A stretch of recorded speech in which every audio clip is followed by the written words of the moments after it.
The best advice that I always got is have numbers to get leadership buy-in and be able to confidently know what you're talking about, know how you're driving those results and helping the business. Welcome to Marketing Happy Hour. I'm Cassie, consultant, podcaster, and your host. Every Thursday, you'll hear episodes packed with insights from brand leaders on an array of topics, from crafting effective marketing strategies and hitting career goals to building leadership skills and launching your own business. Inspired by those unfiltered happy hour combos with peers, this show is all about practical, empowering chats to support your professional journey. So grab your favorite drink and let's get to the episode. So I am very excited. Today I have Taylor Berringer joining me. She's the Senior Brand Manager of Influencer Marketing at Urban Outfitters, a brand that I have personally known and loved for many, many years. And today we're just going to talk about best practices for working with influencers, projected trends for 2025, insights from some recent events and series that she's worked on, as well as we'll infuse a little bit of holiday campaign tips into this conversation as well, just to get you geared up to put your finishing touches on all things holiday and, of course, career development insights. But Taylor, welcome to the show. Thanks for being here. Thank you so much. Thanks for having me. Absolutely. Okay, so as always, I got to ask you an important question. Is there anything that you've been enjoying lately in your glass? You're in New York, right? I'm actually in Philadelphia, but I go to New York often. Yes. So in my glass recently has been a lot of apple cider, actually. Ooh, Yes. For the yes. season, love apple cider. So I'm trying to drink as much as I can before we transition fully into winter. Yeah, no, absolutely.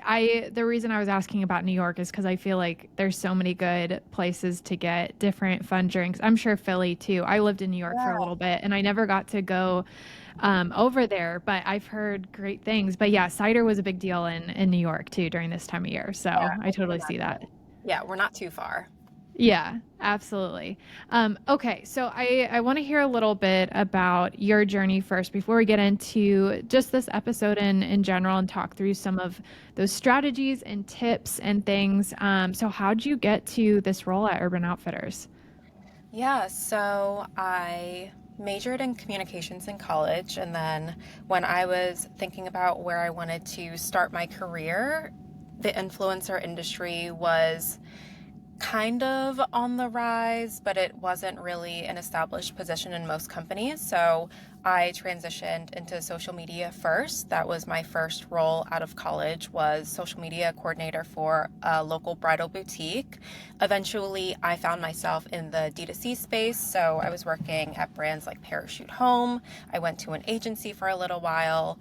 And at Parachute, I was doing social media, but I also helped them spearhead and grow their first influencer marketing program. And I realized, hey, I actually like this a lot more than I do so for social media. And so when I transitioned into an agency that was a completely influencer marketing only role, I got to work with a lot of really cool clients across food and beverage, wellness, healthcare.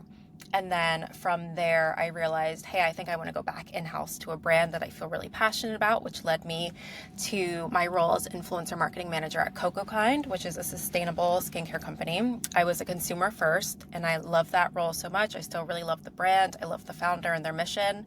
And when I was at Kind, that's when I really learned the in and outs of influencer marketing for a brand specifically, and growing community and the best tactics to engage influencers and keep them creating content about your brand and just keep them engaged with you. So from there, it continued on to grow my career at Pepper, which is an intimate and I would say athleisure lounge wear brand as they're expanding into new categories. And there I also had the charge of growing their first influencer program. And through those influencer programs, I was also leading ambassador programs and affiliate, as they're also very interconnected. So I would say that gave me a lot of on the ground experience on the different tactics that you can utilize influencer marketing for. And if it's top of the funnel and you really just want to focus on awareness, or if you're bottom of the funnel and you want to see conversions, there are so many different strategies that you can execute. And then finally, after that, I had the opportunity to take a step forward in my career and advance into senior manager of influence marketing at Urban Outfitters, which is amazing. And this position kind of combined all the things that I was doing at each brand previously, because at Urban, we don't only sell apparel, but we also sell beauty, we sell home, we sell music, etc. And so it was a perfect fusion of all of my interests. Again, I feel like this is a constant theme, but Urban didn't actually have an influencer marketing program. So when I joined, I was really tasked with leading that charge, building the strategy, and I just hit the ground running. And I've been here for a little bit under 2 years, and it's been great. Oh my gosh. Incredible that you were a part of kind of building that from scratch, essentially. That's huge. I had no idea they didn't have one a few years ago. That's amazing. Well, kudos to you for that. And I also just love, you kind of mentioned this a couple of times, but this idea that you are a consumer for a lot of these brands that you've worked with. So having that customer first knowledge of a product, of a brand, and just being able to speak to that through your experience, I think that's so huge. And I'm sure you would probably agree with me on that, but just having that firsthand experience with products is super important. Yeah, for sure. And I think in my industry, when I am trying to build those connections with influencers and get them to love the product, if they're not already familiar with a lot of the startups that I worked at, they had brand recognition, but it wasn't as widespread as a brand like Urban Outfitters. And so Mhm. when you feel that much more passionate about the product, you're invested in it, you can very much easily get the influencers that you're engaging with to be invested in it too. And then that just helps their content feel a lot more natural and engaging. Yeah, for sure. And I have to ask, unrelated, but kind of related. I noticed on your LinkedIn you worked at Disney. Did you do the Disney college program? Yes, I did. Oh I my did gosh, the so college program funny. twice, actually, because I Okay. loved it so much. I did it for about 6 months when I was a sophomore, and then I went back the summer after my junior year because Okay. it was a great experience. Yeah, amazing. I did it in 2015, so I was like, I have to ask her about this. Awesome. That is so awesome. Yeah. Yeah, I was 2016 and 2017. Oh my gosh, Yeah, right so not after too far me. apart. That's amazing. Oh, I love that. I'll have to ask you more about that off Yes, record, but I'm like, I have to right. ask and just find out more about this. Okay, well, you've already mentioned you've worked for a number of just incredible, renowned brands. I'm curious if you have one piece of career advice you would offer to those wanting to excel in influencer or brand marketing, just overall thinking about your career in general, just Mhm. taking the next step after the next step, growing in your career, and being able to land just really awesome roles like you have over the years. Yeah, so I always attribute my career growth so far to being very data driven within influencer marketing. And I say that because I feel like so much of it is, of course, relationship building and it's content. And sometimes you can have all of this great success, but you still have to attribute it back to what the business needs. And so, what I learned early on is that if you can report weekly over anything that you're seeing, whether it is number of content or number of influencers you're outreaching, as long as you have quantifiable metrics that you can then easily speak to and show to hiring managers or whoever you're talking to in a position that you want, or even if it's an internal company and maybe you're looking for that next step to a promotion, the best advice that I always got is have numbers to get leadership buy-in and be able to confidently know what you're talking about, know how you're driving those results and helping the business. In addition to that, just always be open to learning more. I'm definitely somebody who says yes to a lot of opportunities that come my way, and I'm learning how to prioritize my bandwidth a little bit more. But I think in saying yes to all those opportunities, you get to meet so many different people across different organizations.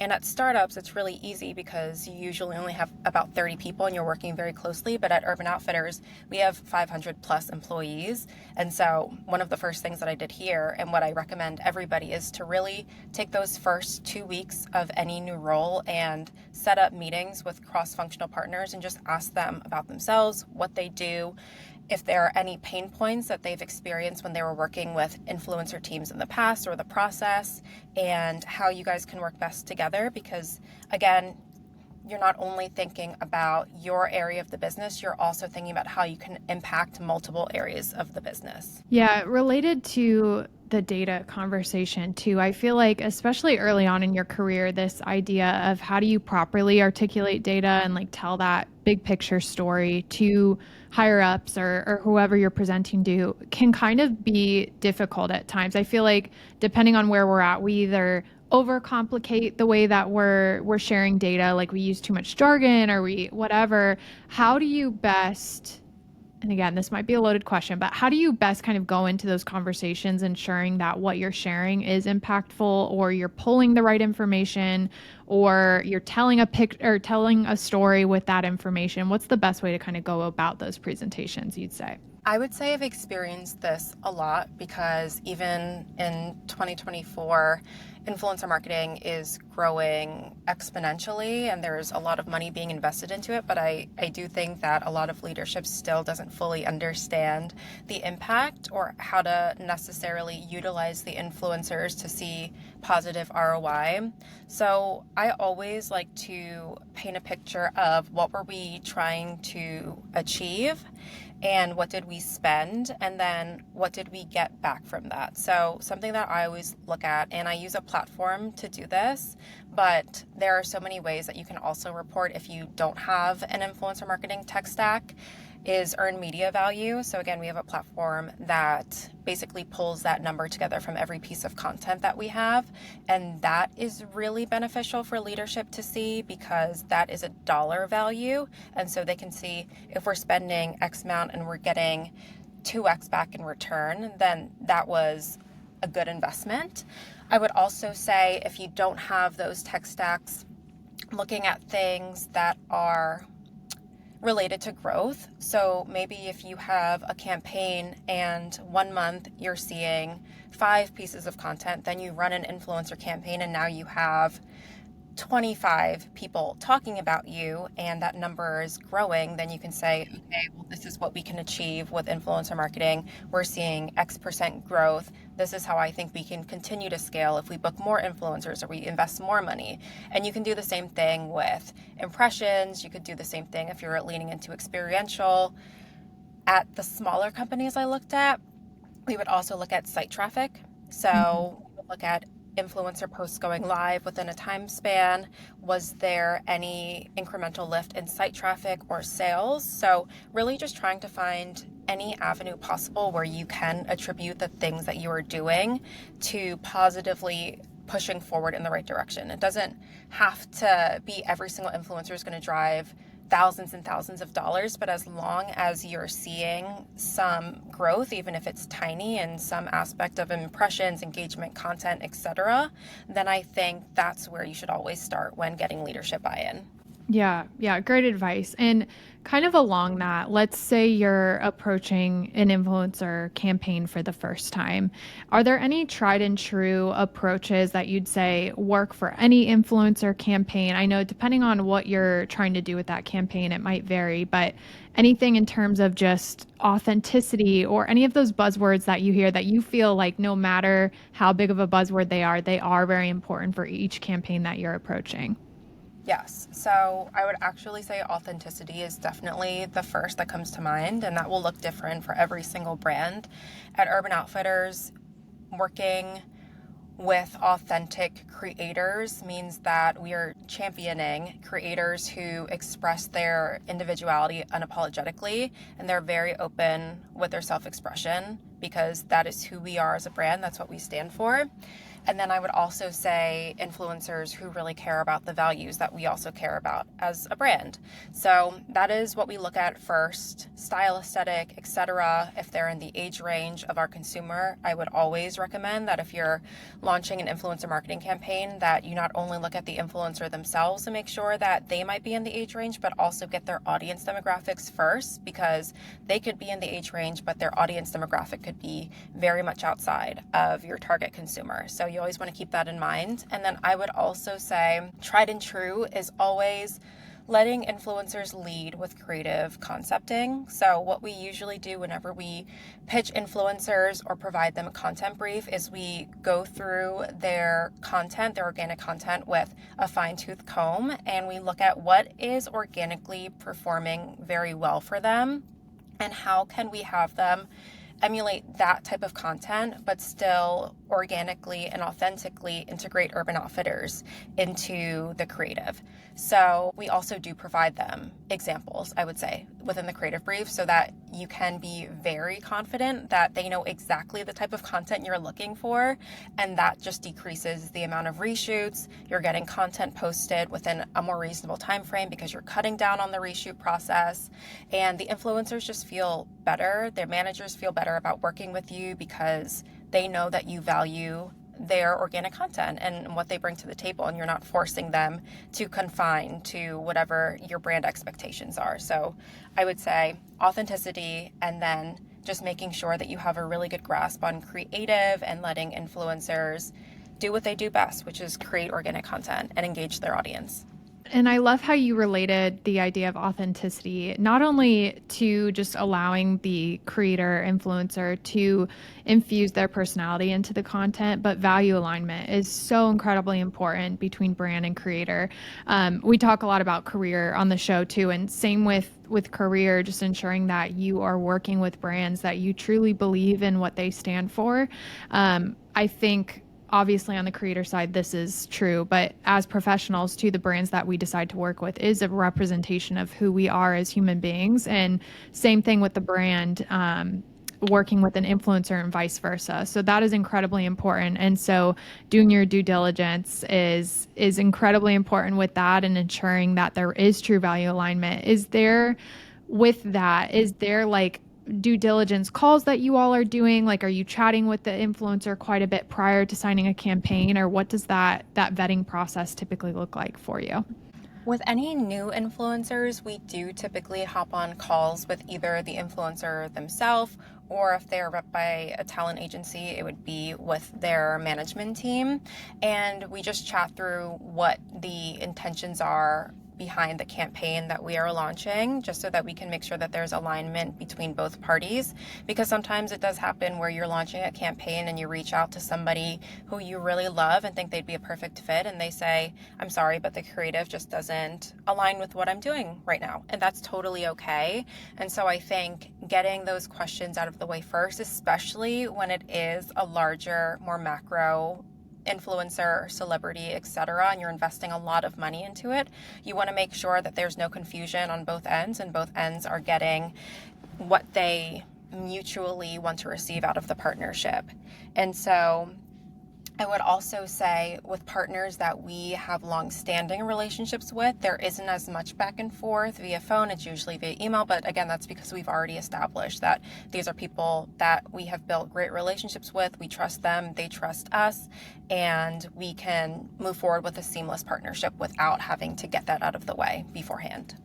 Yeah, absolutely. Yeah, great advice. I want to talk about UO Live too, this amazing event you did for back to school. Tell us a little bit about that and how that worked, and just also how did influencers come into play with driving success for this event? Yeah, of course. So UO Live was very fun. That was part of our back to school campaign, which the overarching campaign theme was Shift Happens. And so we were really exploring all the different ways that college students are shifting as they return back to campus, or maybe if they are going to college for the first time.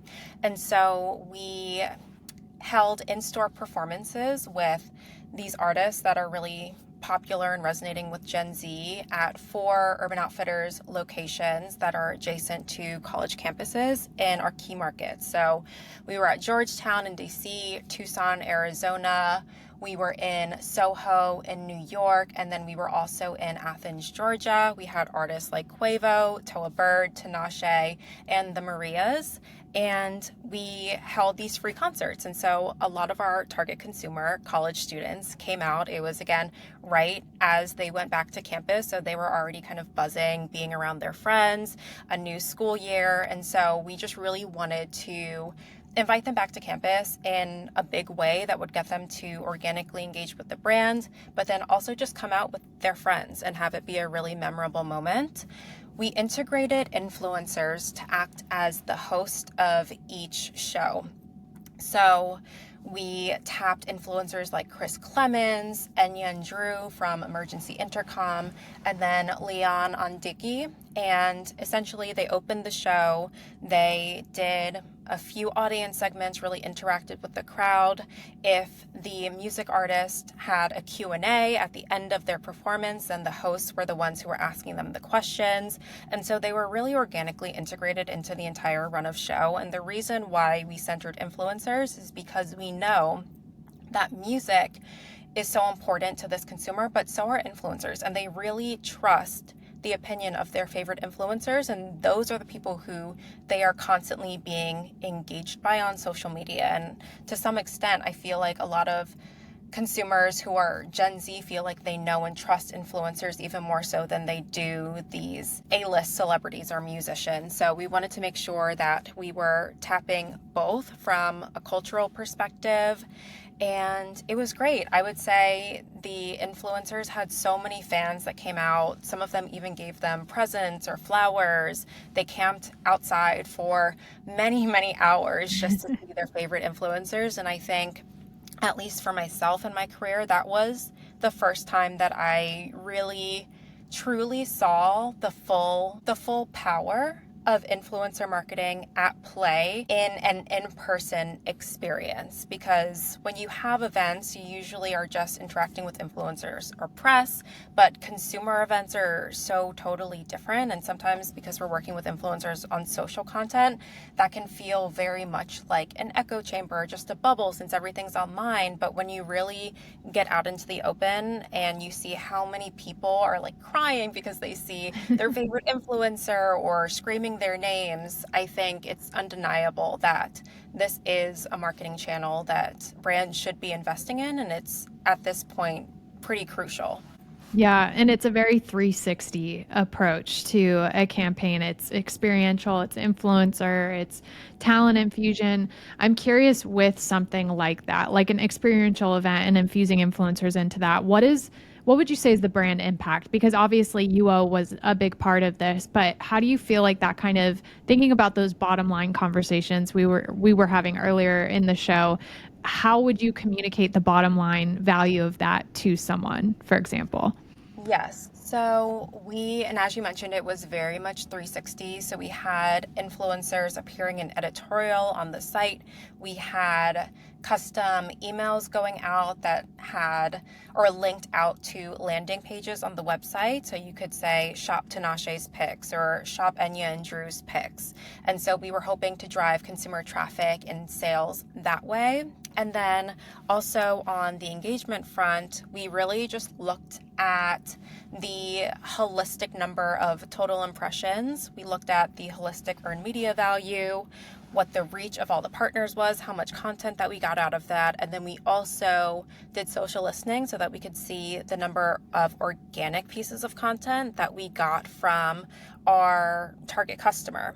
And it was exponentially higher than anything that we had done in the months prior. And so within my area of business, when I'm communicating that to leadership, again, I think it's clear that if you are seeing those month over month changes and they're positive, that it is positively impacting the business.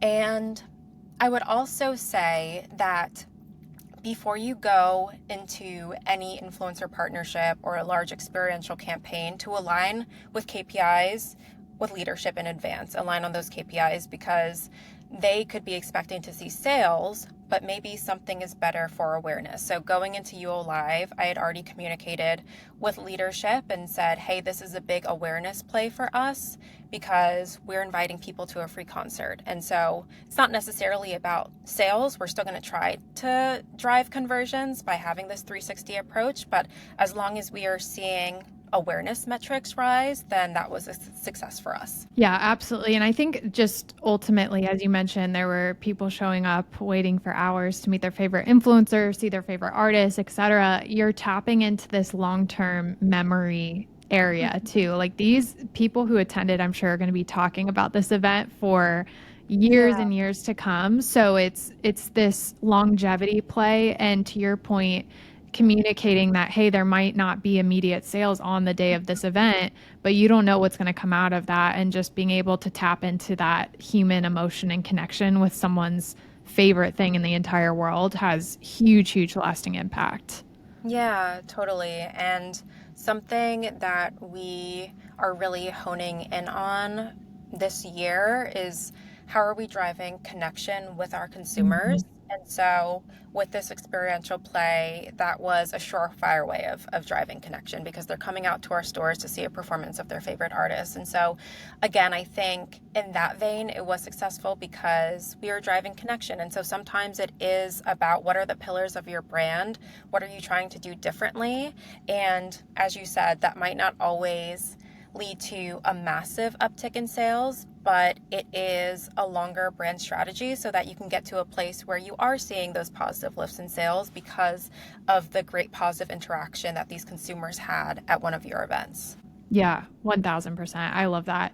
And, we're going into 2025 as we're recording this, the end of 2024 right now. I'm just curious overall, do you have any influencer marketing hot takes or things that you see changing in the next year or so that you're either looking forward to or maybe a little bit hesitant about? Just in general, what do you think is coming up for us in this industry?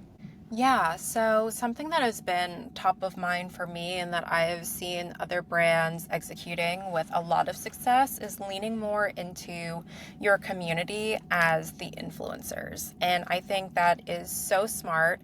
I do think, while I, of course, love this industry, that it is saturated. And I think from a business perspective, a lot of brands are thinking about ROI and thinking about how they can really turn their community members into advocates because those are the ones who are day in and day out buying their products and spending their money. So I've seen a lot of brands start taking community members on what you would consider a brand trip or inviting them to gifting suites. And I think for us at Urban, that is definitely something that I will be pitching and recommending that we lean into. And I'm not saying that that's going to replace influencer marketing because I definitely don't think it will. I think that both are beneficial and you should be, if you have the capabilities, executing both at the same time. A brand last year, when all of the major superstars were having their world tours, took influencers to Taylor Swift's Eras tour, and then they also had a suite for their consumers. And so I think that that's a great example of how you can do the same thing for of your targets and still keep influencers engaged while also not forgetting about your consumers. And so that is the biggest takeaway that I have seen in terms of what is trending that I think is going to really explode in the next year. And then I would also say experiential is going to be hugely important. I think it's already at that level, but I think more brands are going to see the positive effects of investing in experiential, not only for influencers, but again for consumers as well. And I think, again, it's all about driving connection. That is what we need at the moment. That is what brands are looking to achieve and looking to do better at is really community interaction. And then influencer marketing interaction, because it is saturated, you really want to get out and meet those influencers in person and make sure that they have positive relationships with your brand and your team so that stay engaged with you. And so you're not dropping off from their top of mind. Yeah. And is that for you? That's actually a really great point. Just relationship building with influencers. What does that look like? Like, how are you maintaining those relationships in between campaigns? Is it meeting regularly? Is it shooting them a quick note here and there? Like, what specifically do you prioritize, excuse me, to be able to do that? Yeah, so we do stay connected with influencers in between campaigns, and that could look like gifting. So that's one of the easiest things for us to do is if they're going on vacation, we can send them a new outfit. But then we also do take it to the next level by really staying up to date with what they are doing or what they have going on in their day to day. We have a lot of influencers who are moving into new homes or celebrating their birthdays, of course, or getting engaged. And so, usually, when we see that happening, we will send them some flowers or we'll send them some goodies, a little treat. And so, that makes it feel for us a lot more personable. And it's getting away from that sense of branded content, because at that point we want them to know that this is from the people who work at Urban Outfitters. It's not necessarily directly tied to the brand, and it doesn't feel as transactional as gifting might. That is something that I have done at many companies, and I will likely bring that to any other company that I'm at, because I do really think it helps for influencers to stay engaged with your brand and then have a really positive association with your brand. And then we also do have regular coffee chats with influencers, usually when we're in New York, which we are a few times per month. And we'll just sit and chat to them about what's going on in their lives, what campaigns they're working on, and then how they would love to work with us for any seasonal moments or campaigns that are upcoming. And I think, again, that's really good to stay in touch and to build those connections so that when you do have a campaign, they are more willing to say yes, and they're excited because they know you and they love to work with you. Yeah, and I love how you just mentioned to making it a two-way conversation, like not only you as a team identifying influencers or creators you want to partner with, but literally asking the influencers or creators, what do you want to work on? Like, what gets you excited? Because I'm sure you guys have probably seen that brings a lot more excitement to the campaign when it's something that they have identified that they want to work on, and they're looking forward to that. So I love that simple ask to them. I think that's huge. Yeah, Yeah. totally. So I want to ask too, really quickly, just a quick brush over holiday. I know we're nearing the end of this year, so hopefully, if you're listening, you have done your holiday planning well in advance now, but maybe something you can look forward to next year. So, how are you just overall integrating influencer with holiday, if at all, and any tips around just increasing visibility opportunity for the holiday season? Because of course, it's a big gifting time. So. Of course. And we are really doubling down on our marketing in terms of gifting, which, again, as you know, this time of year is very crowded with promotional deals, and everybody has very similar messaging going live. And so the thought is, how do we stick out from the crowd? And within that, I would always recommend that content still feels very organic, because you're going to see so much content during this time that feels very much sponsored, and it's very in your face, buy this product, buy this product. And so for us, we still like to authentically integrate influencers into our campaigns in a way that it doesn't take them out of that social experience. So if they're scrolling on TikTok, it doesn't take them out of their For You page. It feels like it naturally is integrated into the content that they like to see. And I would also say for holiday, of course, we have product priorities, but we usually like to do a big in-person moment as well. Again, driving connection. We actually just had an influencer and press cocktail party a few weeks ago, and that was really great because not only did it get influencers and press out to see the new offerings that we have for holiday in terms of giftables and new apparel, but it also brought people together for a very fun night, and it felt very welcoming, it felt very engaging, and we had a few brand partners involved as well that also had some of their influencers there, so everybody was connecting, mixing and mingling, meeting new friends. And I think within the holiday season, that's what a lot of people are craving and looking for. It's less about buying products and it's more about spending time with their loved ones, their family, and their friends.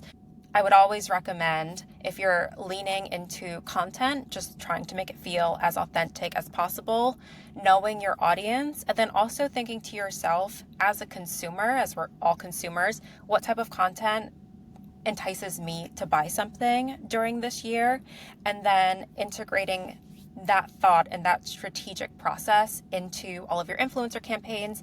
And then if you can, try to invest in getting out and bringing your community together, whether that's consumers, whether that's influencers, together to just be together and have fun and not have it feel so formal or professional. Just get out and see each other. Yeah, that's really good. I love that idea of just putting yourself in the shoes of the consumer. I mean, we're all consumers, but I feel like sometimes when we're working at a brand, we have this like different layer at looking at things. So I love that reminder to just kind of simplify with how you're looking at campaigns. What would you be interested in consuming and kind of going from there back to the basics, I guess. Yeah, totally. Yeah. Well, Taylor, this has been awesome. I want to close out by asking a little bit about career. So, just kind of looking back earlier on in your career, do you feel like there's something that you wish you knew when you started out that you know now, or just general one piece of advice that you'd pass along to anyone listening today, just for career in general, pushing forward, staying sane in your career, whatever you want to share there? The piece of advice that I would give to anybody listening is to make sure that you are not conflating your self-worth with your work performance. I think in corporate environments and especially in marketing, so many of our ideas are tied to creative, and sometimes you might not get buy-in from leadership, or you might launch a campaign and maybe it's not as successful as you were hoping it would be, and it's very easy to get stuck in this thought spiral of I'm not good enough. Can I do this better? Why didn't this perform? But I think at the end of the day, we just have to remember that we're all humans and we work to live. We don't live to work. And that is something that I have struggled with grasping. And what has really helped me is having those routine things that I love to do outside of work, like reading a book or seeing my friends and family, being with my pets, that help me turn off my work brain so that I am not consumed by the thoughts of work. And I think it's so easy to just get stuck in that pattern, but self-care and realizing that your worth is not directly attached to your career is really important to understand as you're navigating the career landscape, especially if you're early out. Yeah, 1000%. It's something that I have juggled with too and still am really to this day. I mean, it's so hard because it takes up so much time out of our lives. But it is so important just to prioritize those other things, and it could be literally anything. But having something else to look forward to and get excited about, and just to your point, find your worth in outside of work it's so important. There was someone that we had on the podcast a while back, Les Alfred, and she said, I'm probably going to butcher her quote, but she said, your work is just an assignment, or your job is just an assignment. Assignments change all the time. So knowing that there's something else that you're working towards outside of that work, so that as soon as that assignment changes, you're not devastated. You're not, I mean, obviously go through the grieving period depending on what's happening. Job loss is a real thing, but I think just having other things to kind of nod to that and say, okay, that happened. That really sucks, but I know I have other things outside of that to look forward to. It's so important. Exactly. Yeah. It's all about Yeah, balance. And it is hard, exactly. but it really feels so much more fulfilling when you dedicate yourself to finding those things that make you happy outside of work and committing to actually engaging in those. Yeah, could not agree more. Absolutely. Well, Taylor, this has been wonderful. I have to ask you too before we close out here, just where can everyone follow along with you personally, but also Urban online? What's the best way to get in touch? Yeah, so if you are looking to connect with the brand, we are just at Urban Outfitters across all platforms. To connect with myself, I'm on LinkedIn, and so it's just my name, Taylor Berringer. And I'm always happy to chat. Just send me a connection or a little note, and that's how you can stay in contact. Awesome. Yes, we'll have that linked below in the show notes, and excited for everyone to just hear your story and get to know you a little bit better. This has been such a great, actionable episode. So thank you so much. Really appreciate you taking the time today. Of course, this has been great. Thank you so much for having me. Thank you so much for tuning in to this week's episode. If you enjoyed this conversation, I would love your feedback. And if you're ready to take things to the next level, sign up for my weekly newsletter in the show notes. You'll get weekly career and marketing insights straight to your inbox. And if you have an idea for a future Marketing Happy Hour episode, shoot me an email, hello@marketinghappyhr.com. Thank you again, and I'll see you next Thursday.